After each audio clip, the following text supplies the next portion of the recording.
Hello বন্ধুরা, আজকে যাচ্ছি হিটাচির আরেকটা মেশিন দেখতে।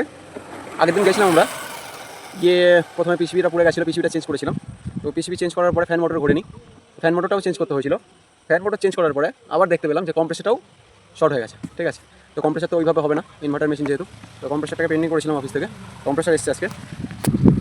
আমরা কম্প্রেসারটাকে নিয়ে এসেছি আজকে। পিসিবি মেশিনটা কম্প্রেসার চেঞ্জ করবো, পিসিবি চেঞ্জ করবো, প্লাস ফ্যান মোটর তো চেঞ্জ করাই আছে। ঠিক আছে, মানে এরকম খুব রেয়ার হয় যে তিনটেই একসাথে পড়ে গেছে।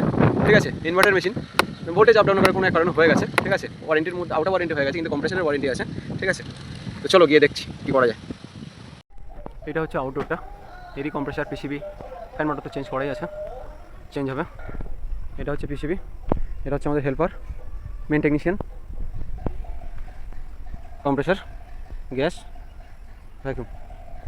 ঠিক আছে, এটা হচ্ছে আমাদের পুরাতন কম্প্রেসার। এটাকেই আমরা খুলবো, খুলে নতুনটা লাগাবো।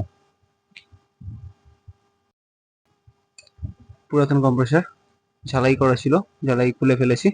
ঠিক আছে, এবার এটা তুলে নিয়ে নতুনটাকে বসাবো। এটা হলো নতুন কম্প্রেসার। ঠিক আছে, চালাবো। না না, তোমার বলছি কথা বলো।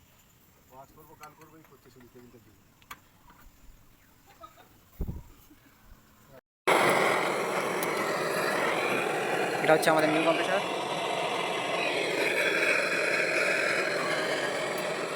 ভাইয়া, এটা হচ্ছে নতুন পিসিবি। ঠিক আছে, সেটিং হবে। মোটরটাও খুলে রেখেছি, মোটরটাও চেঞ্জ হবে। ঠিক আছে, অফিস থেকে নতুন মোটর দিয়েছে।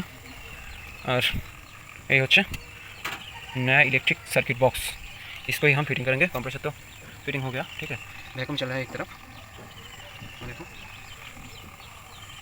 चलो हम पीसीबी को लगाते हैं। নতুন কম্প্রেসার সেটআপ হয়ে গেছে, পিসিইউ সেটআপ হয়ে গেছে।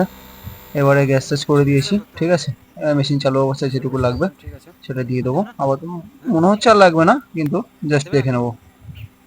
না আমার এই ভিডিওটাকে দেখার জন্য সকলকে অসংখ্য ধন্যবাদ। এভাবেই পাশে থাকুন।